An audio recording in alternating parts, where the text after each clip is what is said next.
somewhere along the way, we went from wanting the money because what we knew was behind it and what it could afford us and the options it could give us, to just hoarding money. And I say this because I've been a personal stylist for over 11 years. And I see this constantly with clients. Now, my clients are mostly entrepreneurs, execs, and ambitious professionals. Okay. So oftentimes they've already done like a lot of hard work to reach an income bracket, right? That they probably always wanted, or maybe they've already surpassed that number. And for some of them, the idea in investing in themselves, though they know they need to do it, though they know they're unhappy with how they look, they know that they've never had the time or the resources to ever pour into their image or their confidence, and they finally want to, they have this tug of war between wanting the life that money can afford you or just hoarding the money. Right. And I see this over and over again, especially in different backgrounds and depending on where people are from. They will be people who are so happy to spend thousands of dollars for their kid to go to baseball camp this summer.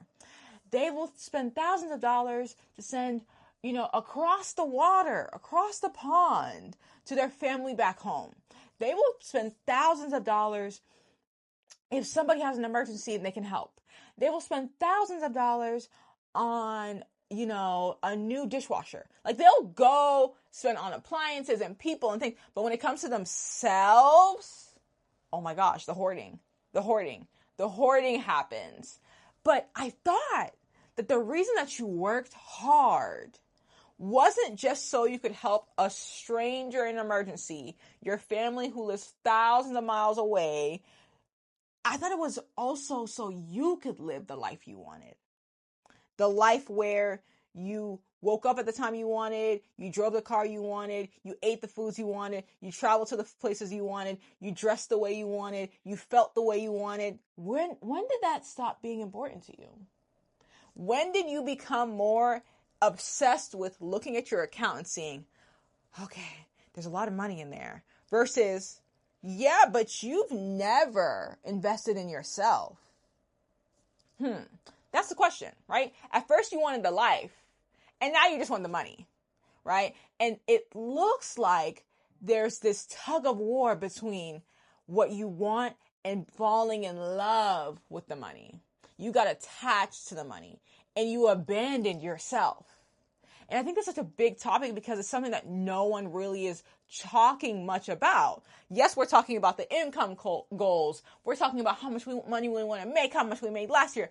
But what about the people who have studied, they've passed boards, they started businesses, they've got certifications, they've climbed the ladder in corporate, they've done all these things, and yet cannot spend more than $100 on themselves. Like, more than $100 feels like they're shaking, they're quivering in their boots, right? That is what I believe it looks like to self-abandon and fall in love with the money instead of falling in love with you and the life you built, the dream life, the purest version of the life you wanted. Probably didn't look like you taking care of everyone but yourself. I guarantee that was not that high on your list. You probably said, oh yeah, and when I have this money, I do want to help my family and I do want to do this.